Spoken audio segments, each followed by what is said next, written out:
This is the last part of lesson 95, and it's part 9. We're just gonna close this lesson off.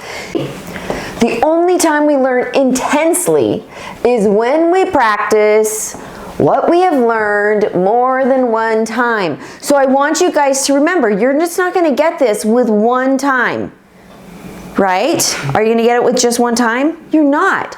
This kind of stuff is over and over, especially your tenses and your conjugation of verbs. You have to be able to understand them. You need to study them for you to be able to get them. Find reliable sources to read and study, and do not forget to have fun with it. All of a sudden, when you studied and studied and then something clicks, it's so fun when you just realize, oh my gosh, I am understanding that.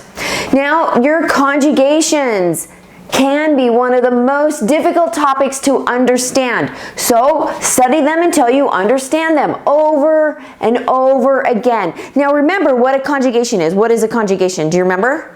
We conjugate or conjugate. People say it different ways. Conjugate, conjugate. When we conjugate our verbs, that means we're changing our verb to match the sentence properly, to make it sound right. So if we have to change our verb because we're in third person, then we have to be able to change it properly. You have to follow the rules. So you need to study your conjugations. Not congregations, your conjugations. What I found was really interesting. The origin of our principal parts. Look, when did it originate? 1865, between 1865 and 1870.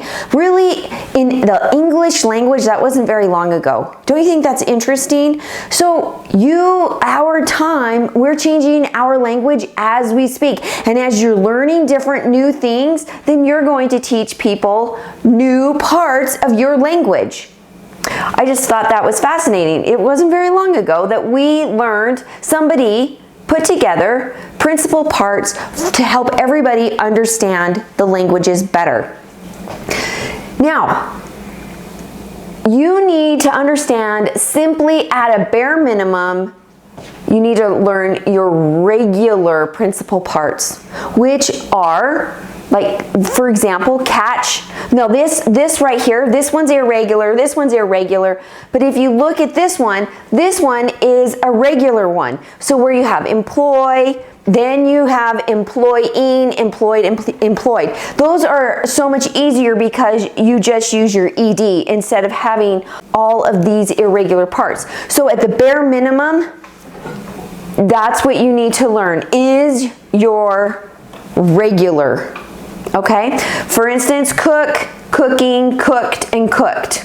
See how easy the ed is? Because your simple past and your past participle, they're the exact same word. That's why regular words are so much easier, right? That's so much easier to learn that. So if we look at these boxed words, let's look at catch. Catch is an irregular verb, right? Yeah, because we have catching, but then we have caught and caught. Which this one's a little bit easier because your simple past tense is the exact same thing as your past participle. So that's easier. But look, we have the catch. Remember, catch is your simple present tense, but remember, it's also your infinitive where you could put to catch. It's both. Now, catching is your progressive tense with your present participle. This is your progressive tense. This is the present participle working with an auxiliary verb. If you're going to put it in the progressive tense. Caught, simple past tense. No auxiliary verb there. Caught, perfect tense.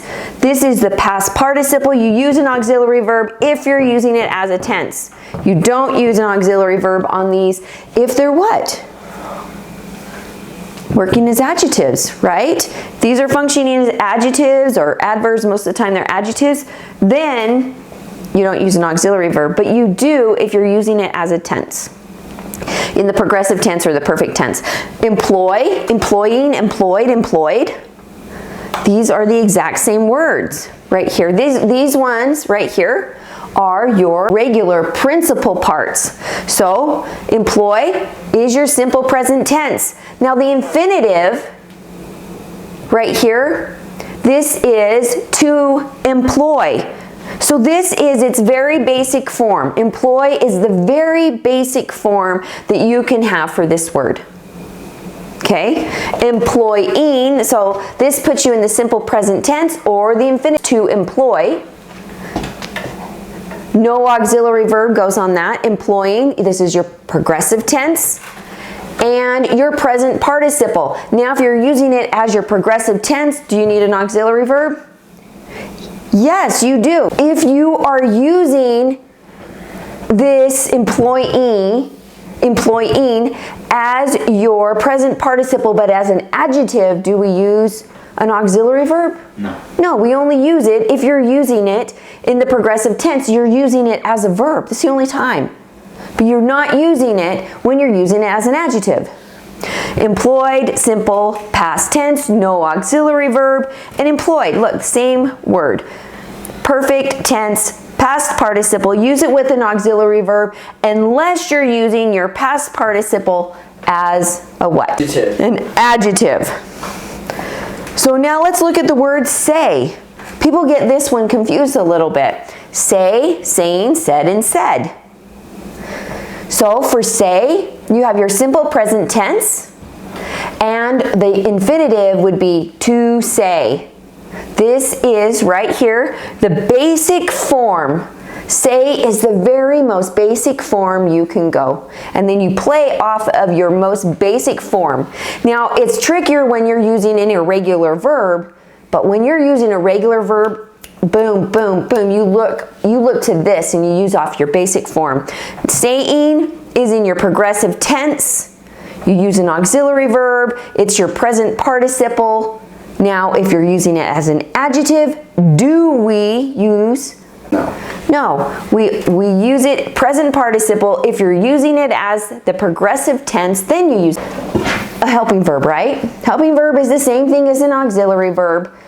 You just need to know what parts they are. What parts do we have? In auxiliary verbs, we have what? We have helping verbs, be verbs, and linking verbs. So you just need to understand what they are and what they do. Said, look, simple past tense. Said, perfect tense. It's your past participle. When you're wanting it in the perfect tense, you use your auxiliary verb. If you are using, when it's your past participle, but if we're using it as a past participle, when it's an adjective or an adverb, do we do that? We don't use an auxiliary verb. Now remember, principal parts need to be understood in their basic form. This is pretty basic. You need to understand your basic form and then go off your basic form and take it from there. This is the end of lesson 95, and that was a long lesson, so I hope it was super helpful, and we will see you in the next lesson. Bye, everybody. Thanks for watching. Stay tuned for the next long lesson. Okay, thanks. Bye.